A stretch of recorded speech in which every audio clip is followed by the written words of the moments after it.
Eles operam perfeitamente em harmonia durante anos no ambiente difícil do espaço. Fortes o suficiente para aguentar o lançamento para a órbita, sofisticados o bastante para fornecer imagens que salvam vidas, ou retransmitir dezenas de milhares de chamadas telefônicas ao mesmo tempo. Monitorando sistemas de armas e movimentos de tropas, esses olhos no céu podem ser a diferença entre segurança e aniquilação. Um físico americano faz experimentos no terreno de sua tia. Um visionário escritor britânico de ficção científica. Um desenhista de foguetes alemão para a máquina de guerra nazista. E uma corrida tecnológica sem igual entre superpotências. Todos abriram caminho para sua chegada. Por 4 décadas, eles foram as cargas mais preciosas do mundo, subindo ao céu após grandes fracassos que deram lugar a grandes triunfos. A seguir, dos primeiros modelos brutos, há algumas das máquinas mais precisas e duráveis já construídas. Satélites artificiais. O fim da distância.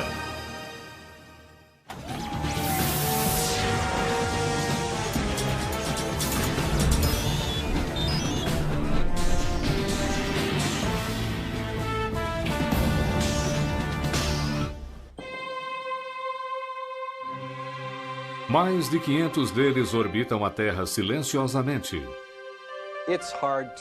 É difícil imaginar um mundo sem satélites. Ele literalmente mudou a forma como vivemos desde meados dos anos 60. Os satélites de alta tecnologia de hoje são algumas das máquinas mais complexas já inventadas. São o elo fundamental em um número crescente de tarefas como previsão do tempo, telefonia global, fax e comunicação televisiva, reconhecimento militar e comercial e até mesmo de navegação. Mas há apenas 50 anos, os satélites eram simplesmente uma ideia na cabeça do cientista britânico famoso por seus livros de ficção científica. Arthur C. Clarke foi o primeiro homem a imaginar as várias aplicações modernas dos satélites. Ele também escreveu 2001, Uma Odisseia no Espaço. E em 1945, 12 anos antes do lançamento do Sputnik, ele escreveu um artigo na revista Wireless World, descrevendo como os satélites poderiam ser postos em órbitas geoestacionárias e usados para transmitir sinais. Hoje, a maioria dos satélites de comunicação opera nesta órbita, girando na mesma velocidade da Terra por causa de sua posição, 35.700 quilômetros acima do Equador. Além do mais, Clarke previu satélites meteorológicos de órbita polar e defendeu um telescópio espacial orbitante que hoje existe como o telescópio Hubble da NASA. Se há uma pessoa que teve as melhores ideias antigamente sobre as aplicações modernas dos satélites, essa pessoa foi Arthur Clarke.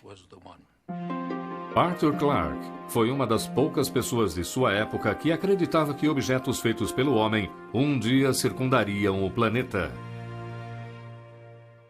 Caindo ao redor da Terra. Satélites precisam ser impulsionados a altas velocidades para evitar que caiam de volta na Terra. Por exemplo, quanto mais rápido uma bala for disparada de um rifle, mais longe ela chegará antes de ser puxada para o chão pela gravidade. Mas, teoricamente, se uma bala fosse disparada a 28.000 km por hora, ela circularia a Terra como um satélite.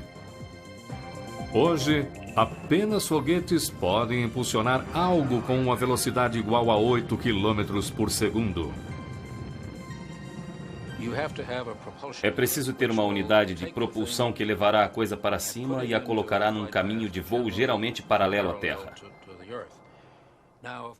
Agora, é claro, a gravidade tentará puxá-la para baixo. Mas se utilizar velocidade suficientemente, vai gerar uma força centrífuga que vai contra-atacar a força de gravidade que tenta puxá-la para baixo. Em outras palavras, a força com que o satélite é puxado para a Terra pela gravidade é cancelada pela curvatura do planeta em relação à velocidade da espaçonave. Ele continua caindo ao redor da Terra, ao invés de cair na superfície. Esse foi o princípio que guiou o raciocínio de Arthur C. Clarke. Quando o satélite é lançado de um foguete principal, pequenos foguetes auxiliares ajudam a orientação dos satélites na direção do local correto da Terra. E já que não há atmosfera no espaço para diminuir a velocidade do satélite, os foguetes precisam ser acionados caso o satélite se desvie do curso.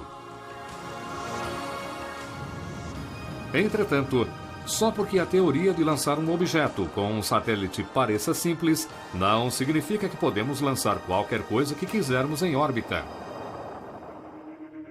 Peso e custo sempre foram preocupações.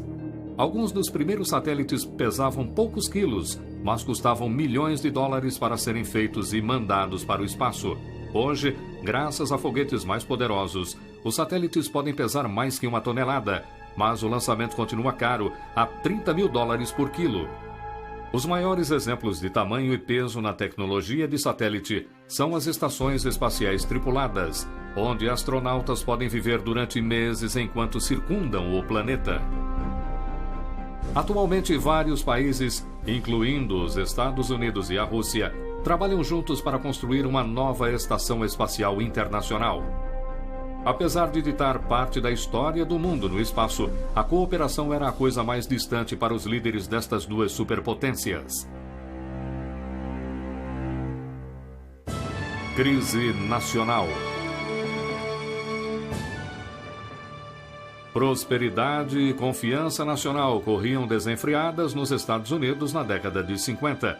Dwight Eisenhower, líder do exército aliado que ganhou a Segunda Guerra Mundial, estava na Casa Branca. Carrões, lanchonetes e Elvis Presley simbolizavam o entusiasmo de uma nova era. Consumidores americanos se divertiam num materialismo sem igual. A União Soviética era uma preocupação, mas os americanos tinham sido os primeiros a desenvolver a bomba atômica e a maioria dos cidadãos achava que os Estados Unidos ainda eram o líder tecnológico do mundo. Até 4 de outubro de 1957, quando a União Soviética lançou algo que eles chamaram de Sputnik, que significa companheiro de viagem. Minha reação pessoal foi: nossa, isso é demais. Mas a opinião pública, é claro, começou a dizer que tínhamos deixado a Rússia passar na frente. A operação bem-sucedida do Sputnik como o primeiro satélite artificial do mundo foi um balde de água fria no orgulho nacional americano. Era simplesmente uma cápsula de 83 quilos contendo um radiotransmissor e um termômetro. O transmissor foi usado para provar que objetos artificiais no espaço podem ser rastreados da Terra. Mas, mesmo com tecnologia simples, causou um grande impacto. Muitas pessoas ficaram preocupadas porque se a União Soviética tinha a tecnologia do foguete para lançar algo para o espaço, não havia nada que os impedisse de lançar ogivas nucleares capazes de atingir os Estados Unidos, um ataque que os americanos não podiam revidar. No entanto, apesar do medo que o Sputnik causou, ele trouxe benefícios para os Estados Unidos. Os soviéticos fizeram um grande favor em lançar o Sputnik primeiro, porque eliminaram qualquer questão legal de sobrevoar territórios com o satélite. Como eles mesmos tinham feito isso, seria difícil reclamar de qualquer coisa que fizéssemos depois daquilo. Milhões de dólares começaram a cair nos cofres do novo programa espacial americano. Obviamente, os Estados Unidos não gostaram de ficar em segundo lugar. A corrida espacial tinha começado. Brincando de pega-pega. Na época do lançamento bem-sucedido do Sputnik, os Estados Unidos já estavam trabalhando havia vários anos no desenvolvimento de seus próprios satélites. Inicialmente, muitas pessoas no governo não estavam convencidas sobre sua utilidade. Na verdade, antes do Sputnik ser lançado, patrocinadores americanos de operações espaciais ainda lutavam por respeito. Fomos considerados um bando de lunáticos e malucos. Uma vez, depois de dar uma palestra e falar a um jornal sobre o uso militar de satélites para reconhecimento e como poder evitá-los, um senhor de idade chegou para mim e disse: "Você precisa parar de falar assim, pois está destruindo sua reputação." O Sputnik mudou isso de um dia para o outro. change that all overnight. Surpreendentemente, as raízes do programa espacial americano vêm de uma plantação de repolho em Auburn, Massachusetts. Em 16 de março de 1926, o físico Robert Goddard lançou o primeiro foguete com propulsão líquida do mundo. O cilindro movido a oxigênio líquido e gasolina subiu modestos 12 metros antes de voltar ao terreno de sua tia Effie. Seu voo em 1926 abriu caminho no mundo todo. Muitas pessoas já conheciam foguetes sólidos há muito tempo, fogos de artifício e coisas assim que conhecemos há séculos. Mas para fazer um voo espacial, a chave são propulsores líquidos. Apenas propulsores líquidos podem ser controlados, oferecendo quantidades diferentes de impulso em diferentes estágios do voo do foguete. Goddard continuou suas experiências em Roswell, Novo México, durante os anos 30 e início dos anos 40. Finalmente, seu foguete alcançou altitudes de 1,5 km, mas sua visão foi mais além. No início de sua carreira, Goddard contou a um jornalista que um foguete poderia ser construído para alcançar a Lua. Ele foi ridicularizado em círculos científicos e por pessoas na rua por sua ideia tão absurda. Os espaços abertos do Novo México forneceram um refúgio onde ele podia continuar trabalhando em seu sonho, bem longe do público. No entanto, com sua morte em 1945, ele nunca testemunhou um objeto sendo lançado para o espaço. A próxima grande contribuição ao programa espacial americano veio de um lugar muito improvável: da Alemanha nazista. O cientista-chefe Wernher von Braun e cerca de 120 outros cientistas e engenheiros alemães saíram da instalação de testes de foguetes em Peenemünde, na Alemanha, e foram escoltados da Áustria até os Estados Unidos nos últimos dias da Segunda Guerra Mundial pelo exército americano. Von Braun era fascinado por foguetes desde criança. Agora ele podia usar seu conhecimento para explorar o espaço em vez de entregar bombas.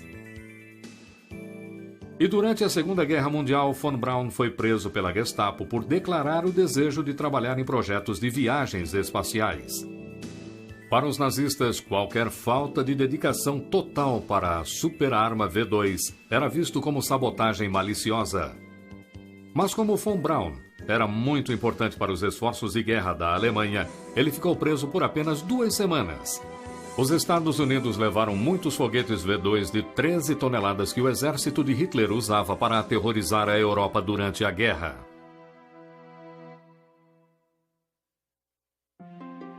Logo, os antigos inimigos estavam usando sua até então arma secreta para conduzir novos experimentos para o exército americano. No entanto, a unidade de propulsão escolhida para acionar o primeiro satélite americano, o Vanguard 1, de 1,5 kg, foi fornecida pela Marinha, ao invés da equipe de cientistas do exército de Von Braun. Em 6 de dezembro de 1957, a Marinha teve sua chance. Dezenas de câmeras e centenas de repórteres testemunharam a primeira tentativa americana de alcançar a corrida espacial sumir em chamas. O governo deu a Wernher von Braun uma chance de redimir o programa espacial e Von Braun deixou Gordon Weith dar uma espiada no foguete que realizaria isso. Um dia, Von Braun me levou ao seu galpão em Huntsville, Alabama, na agência de mísseis balísticos do exército, e me mostrou uma montagem de foguete. Ele disse: "Aí está. Quando o governo disser que precisamos de uma montagem de foguete para lançar um satélite, aí está. Estamos prontos." Em 31 de janeiro de 1958, Von Braun viu o exército lançar o primeiro satélite americano, o Explorer 1, quase 4 meses depois do Sputnik.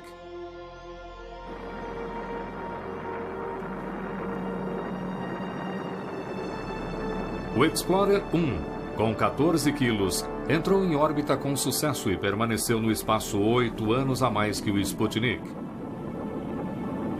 Após o lançamento, Von Braun declarou: "Finalmente estabelecemos nosso apoio no espaço, jamais desistiremos de novo."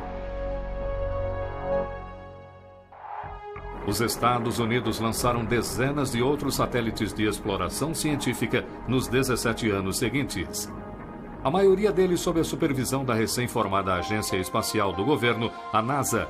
8 meses após o Explorer 1, a Administração Nacional de Aeronáutica e Espaço surgiu em 1º de outubro de 1958. Seu propósito oficial era a exploração espacial pacífica. Contudo, sua meta durante essa etapa da Guerra Fria era alcançar e até superar a União Soviética na corrida espacial. Mas em 1961, os soviéticos aumentaram a aposta. Em 12 de abril, a União Soviética lançou um tipo diferente de satélite. Com um homem dentro. Yuri Gagarin se tornou o primeiro ser humano no espaço e a primeira pessoa a orbitar a Terra. Depois de alcançar uma altura máxima de 325 quilômetros, ele aterrissou num campo na União Soviética 1 hora e 48 minutos depois, dando aos comunistas mais uma vitória de propaganda mundial. Após o voo histórico, Gagarin disse: "Com certeza não me senti sozinho, pois sabia que meus amigos, aliás, todo o povo soviético, estava assistindo ao meu voo espacial." 10 meses depois, John Glenn se tornou o primeiro satélite humano americano. Estamos a caminho. Deus te proteja, John Glenn. Em 20 de fevereiro de 1962, ele circulou a Terra 3 vezes a 28 mil quilômetros por hora. Gravidade zero e eu me sinto bem. Cápsula girando. A vista é fantástica. Dias mais tarde, Glenn recebeu as boas-vindas de um herói durante um desfile na cidade de Nova York. Esta foi uma grande experiência para todos nós do programa e eu acho que para todos os americanos também. Eu estou muito contente de ver o orgulho em nosso país e que nossas realizações não são coisas do passado. Mas os Estados Unidos ficaram novamente em segundo lugar e muitos se perguntaram se o país conseguiria vencer o desafio proposto pelo presidente John Kennedy. Acredito que esta nação deveria se comprometer a alcançar uma meta antes que essa década acabe, de levar um homem até a Lua e trazê-lo em segurança para a Terra. Bilhões de dólares continuaram indo para o programa espacial americano. Finalmente, em 20 de julho de 1969, com a ajuda do foguete Saturno V, com 110 metros de altura e mais de 3.000 toneladas, os Estados Unidos chegaram primeiro. Decolagem! Temos uma decolagem! Conseguimos! É um pequeno passo para um homem, mas um grande salto para a humanidade. Os Estados Unidos ganharam o maior prêmio na corrida espacial e a confiança nacional foi restaurada, mas uma corrida ainda mais crucial continuou. Os satélites de reconhecimento assumiram uma importância fundamental, com as superpotências construindo arsenais nucleares. Se um lado pudesse indicar as localizações de mísseis alheios usando fotografia de satélites, então um primeiro ataque letal seria possível. Reconhecimento eficiente resulta em preparação e a falta de preparação pode resultar em aniquilação completa.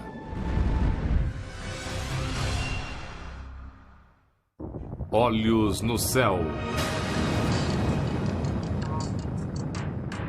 Enquanto a NASA fazia a propaganda de suas missões, o lado mais secreto da corrida espacial continuava. O exército americano trabalhava em segredo para projetar satélites de reconhecimento para espiar seus rivais comunistas. Determinar o número de mísseis soviéticos, a força e a localização de suas tropas eram informações vitais que poderiam prevenir que a Guerra Fria saísse do controle. Mas desenvolver a tecnologia para tirar fotos detalhadas do espaço mostrou-se um desafio extremamente difícil. A primeira tentativa foi com o Discoverer 1 de 600 quilos, que finalmente foi lançado em 28 de fevereiro de 1959, depois de muitos atrasos.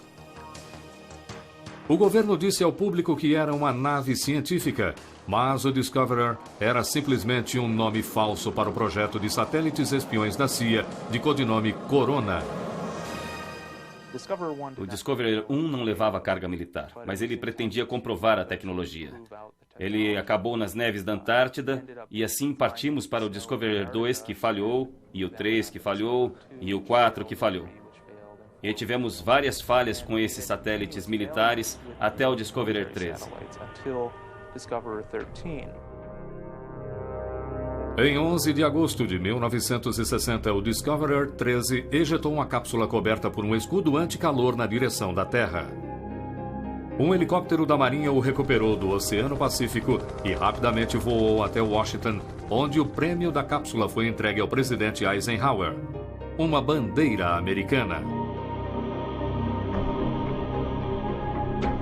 Embora o Discoverer 13 tenha provado que um objeto podia ser trazido de volta do espaço, fotografias ultra-secretas só foram recuperadas quando um avião da Força Aérea literalmente arrancou o paraquedas ligado à cápsula de filme do Discoverer 14 em pleno ar em 19 de agosto de 1960.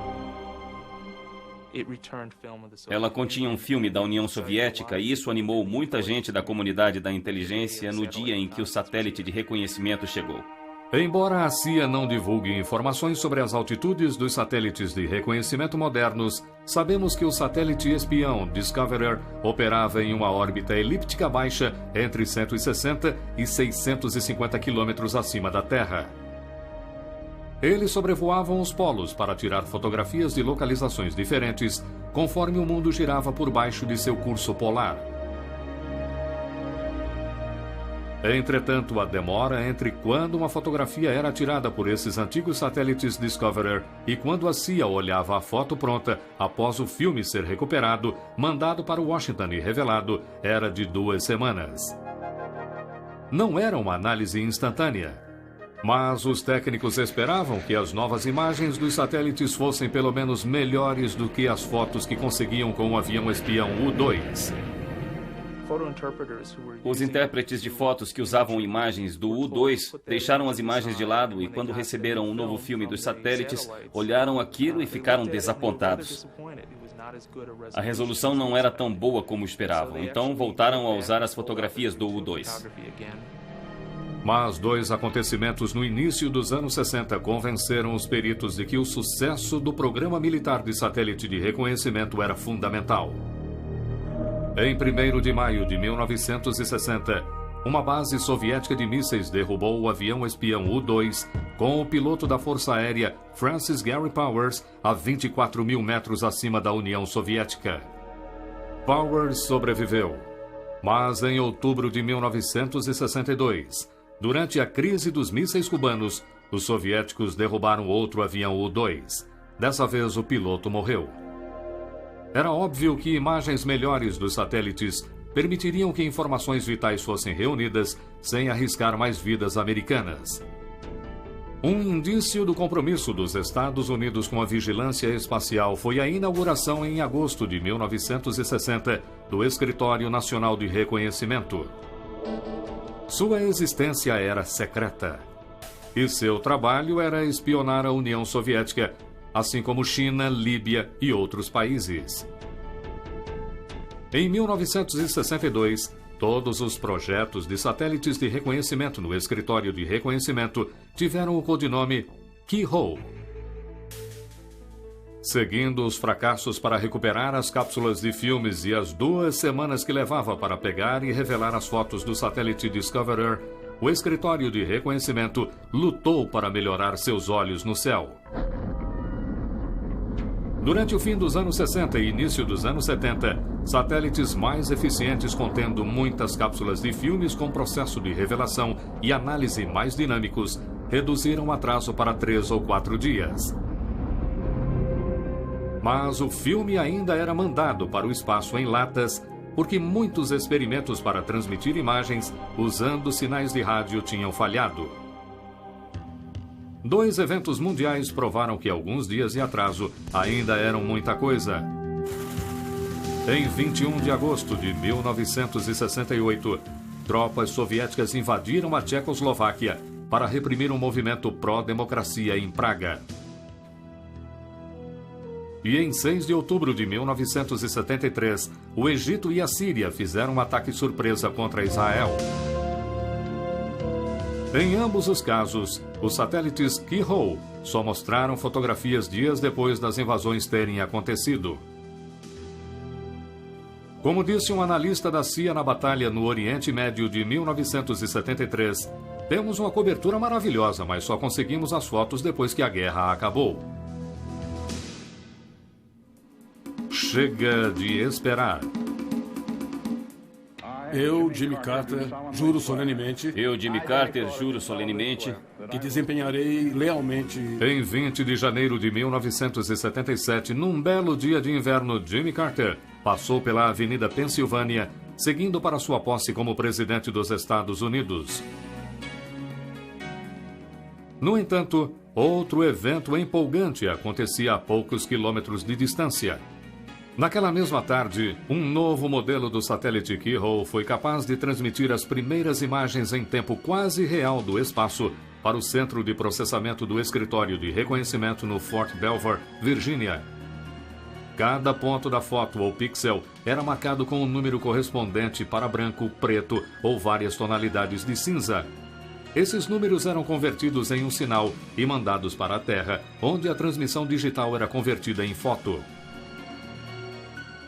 O presidente Carter não viu as imagens até o dia seguinte, mas ele imediatamente reconheceu seu valor em tomar decisões críticas baseadas em fatos fotográficos em vez de teorias de analistas. O Keyhole Modelo 11 reduziu o tempo de atraso para satélites espiões de alguns dias para questão de minutos. Mas poucas pessoas do governo podiam ver as imagens secretas desse novo satélite Keyhole, também conhecido como KH-11. Mesmo hoje, apenas fotos de satélites tiradas antes de 1972 são mostradas ao público. No entanto, as informações secretas vazaram com o passar dos anos. Em 1978, William Campiles, um ex-funcionário da CIA, vendeu o manual do KH-11 para os soviéticos por $3.000. Ele recebeu uma sentença de 40 anos de prisão. Então, em 1984, um analista da inteligência da Marinha Americana liberou essa imagem do KH-11 para uma revista militar inglesa. Ela mostrava o primeiro porta-aviões nuclear soviético durante a construção. Samuel Long Morrison foi sentenciado a 2 anos de prisão por mostrar a imagem.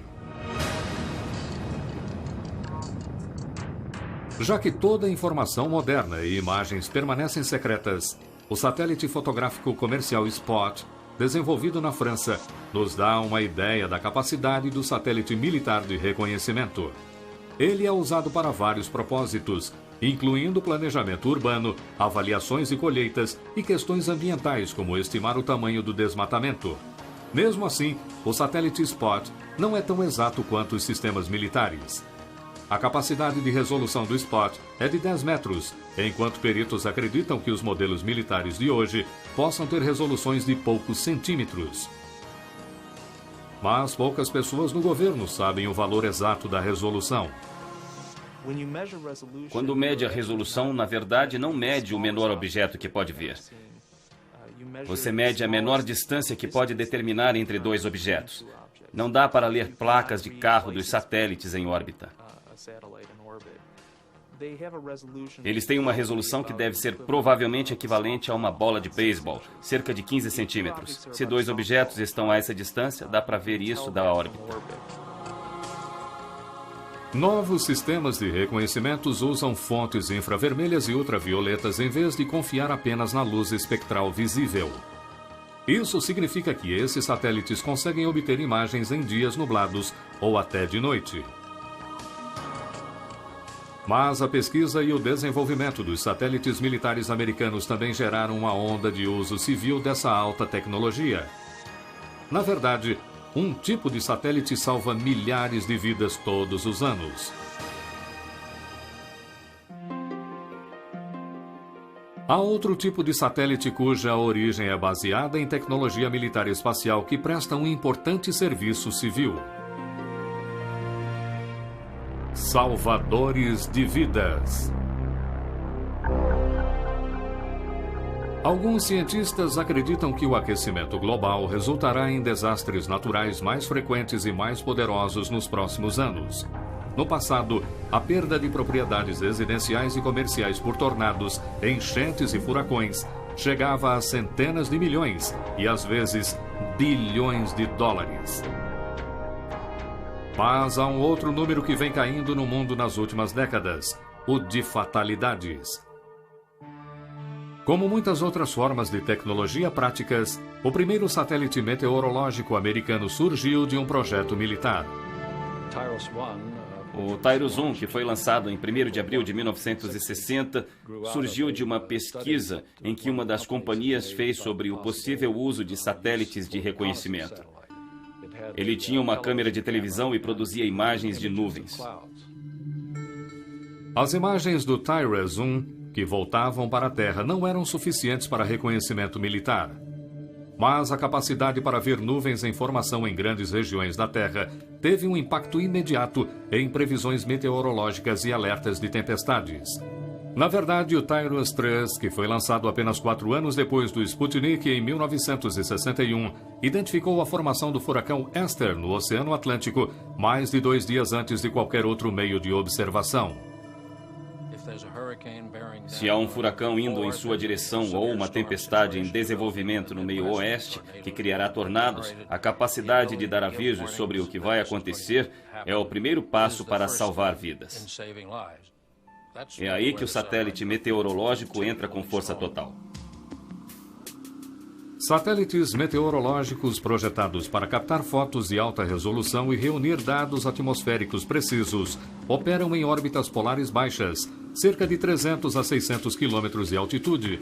Entretanto, as fotos das nuvens que cobrem grandes regiões da Terra e que são conhecidas como previsões meteorológicas são tiradas de órbitas geoestacionárias a 35 mil quilômetros de distância, a mesma órbita que Arthur C. Clarke defendeu em 1945. A essa distância, os satélites giram na mesma velocidade que a Terra, permanecendo sobre o mesmo local do globo. Antes dos anos 60, espaçonaves de reconhecimento muitas vezes não conseguiam localizar furacões se formando no Atlântico, até que estavam a horas de distância de atingir as ilhas do Caribe ou o sudeste dos Estados Unidos.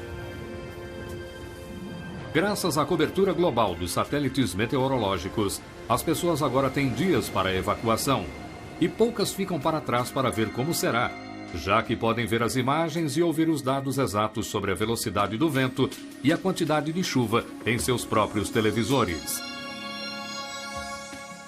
Os satélites meteorológicos de hoje são mais capazes do que apenas tirar fotos de nuvens. Eles fornecem imagens em alta resolução para mapas precisos em 3 dimensões, que reúnem dados incrivelmente exatos sobre sistemas climáticos na atmosfera superior. Eles também possuem equipamentos de busca e resgate para viajantes em partes remotas do mundo. Além do uso mais comum, que é para barcos, eles são usados para rastrear aeronaves. Se estiverem com problemas, podem ativar o radiotransmissor e enviar transmissões de rádio que são recebidas pelo satélite e então retransmitidas para a guarda costeira ou para quem fizer uma busca para resgatá-los. E isso tem sido um sucesso. Eles estimam os salvamentos em centenas.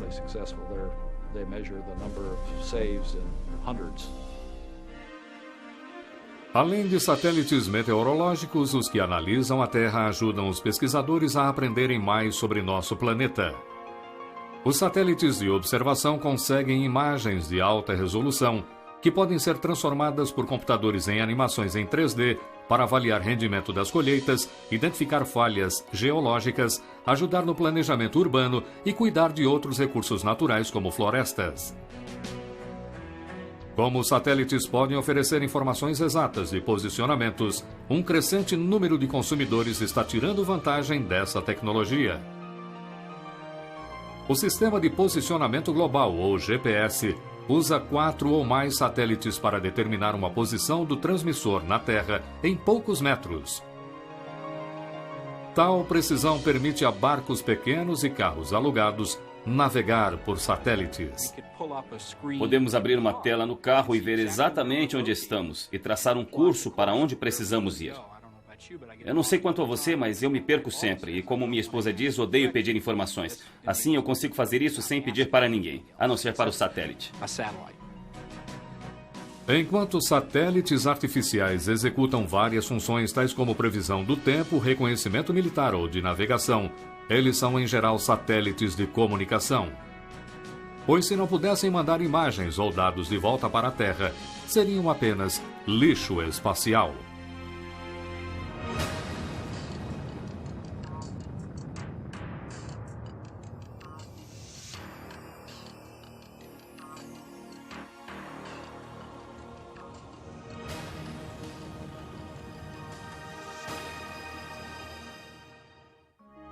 Painéis de comando no céu.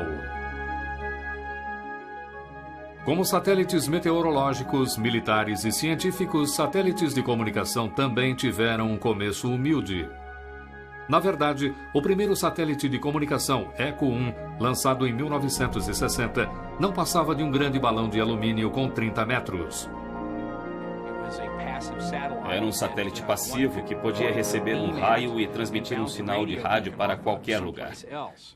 E dava para ver aquela coisa em órbita, porque era grande demais e refletia muito bem. O presidente Eisenhower ouviu um teste com sua própria voz.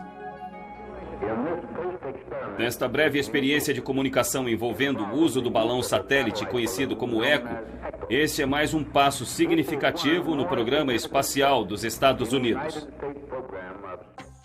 Entretanto, muitas pessoas perceberam que este não era o meio mais eficiente de comunicação. Em 1962, a AT&T desenvolveu o Telstar, o primeiro satélite comercial do mundo. Ele podia receber e retransmitir sinais, mas operava numa órbita baixa. Isso quer dizer que devia ser rastreado por antenas parabólicas do chão. Se algum problema ocorresse durante o rastreamento, o elo de comunicação seria perdido. Além do mais, Telstar só ficava parado sobre os Estados Unidos por alguns minutos antes de circular o resto do globo. Então, em 1963, a empresa Hughes lançou o pequeno Syncom-1 com 68 quilos, o primeiro satélite de comunicação geoestacionário.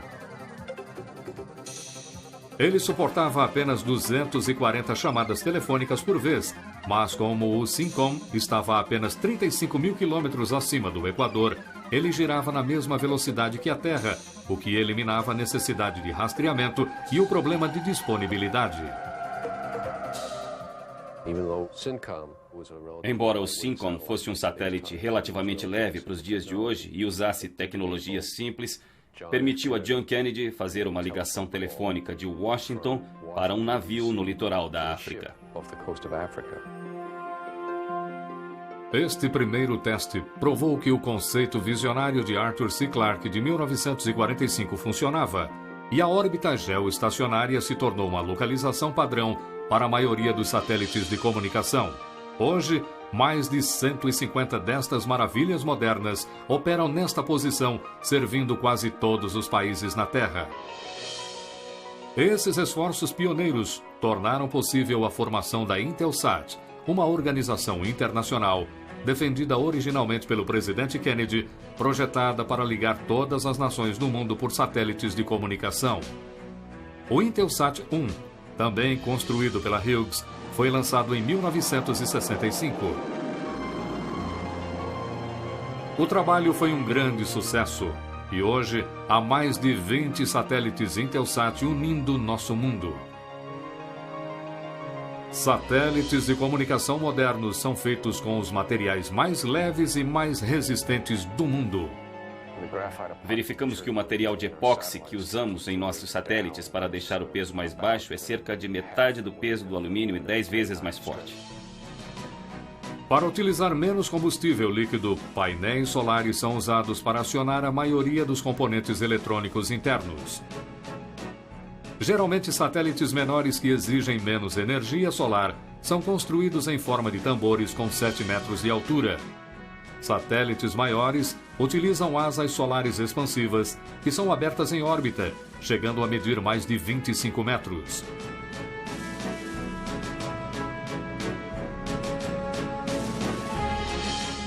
Os satélites também afetaram nossa cultura ao transmitir sinais de televisão ao redor do mundo. As Olimpíadas de 1964 foram no Japão e pela primeira vez, usando o SYNCOM, conseguimos ver as Olimpíadas nos Estados Unidos transmitidas ao vivo do Japão.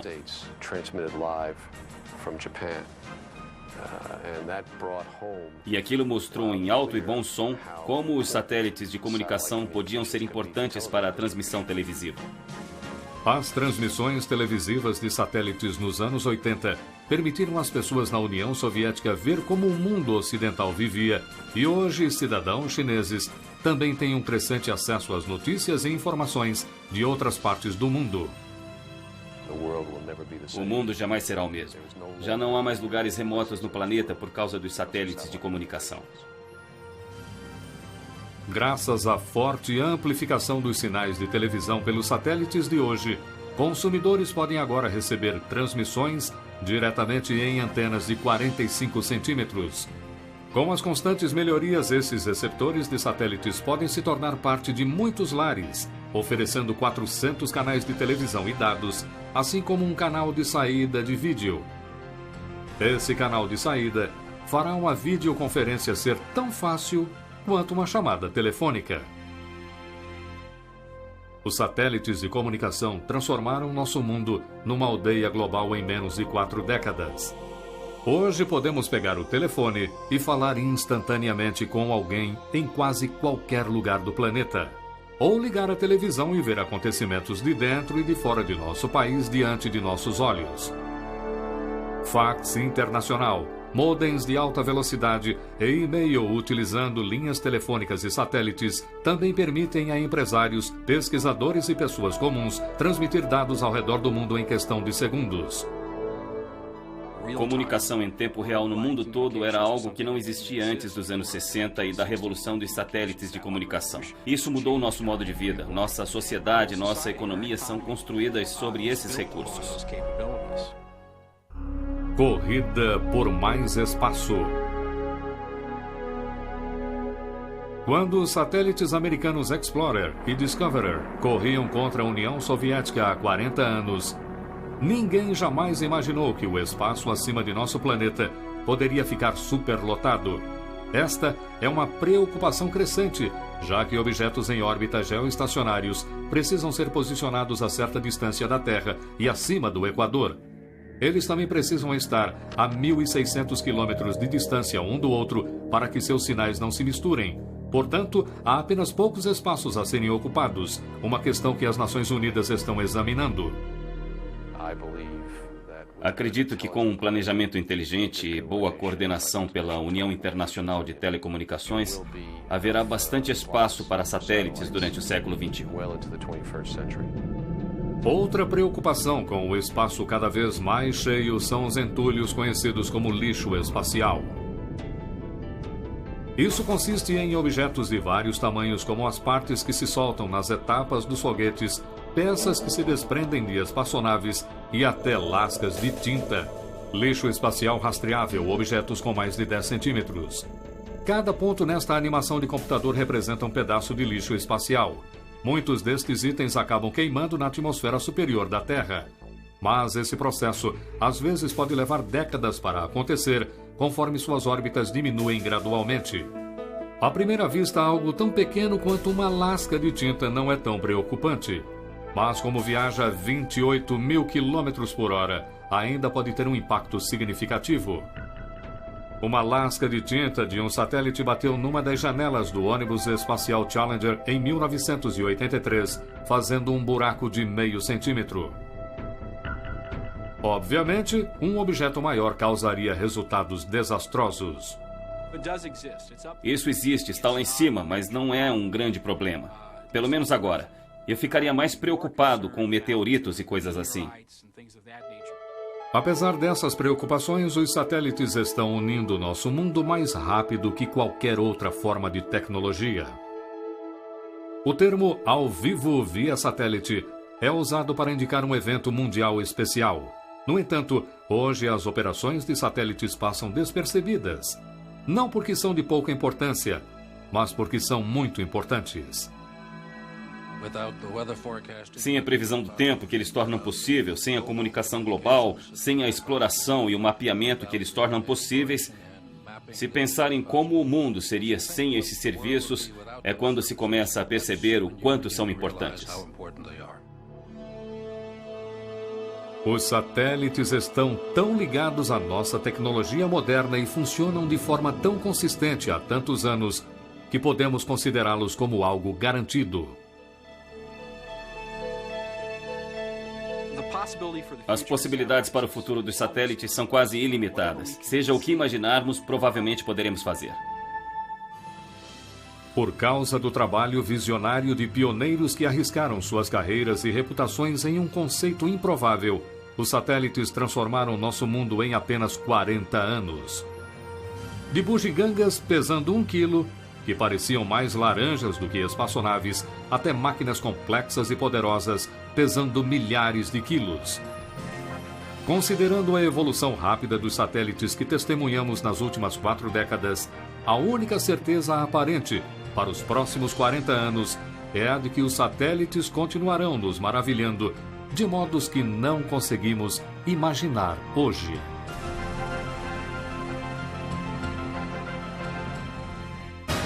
Versão brasileira, Etc. Filmes, São Paulo.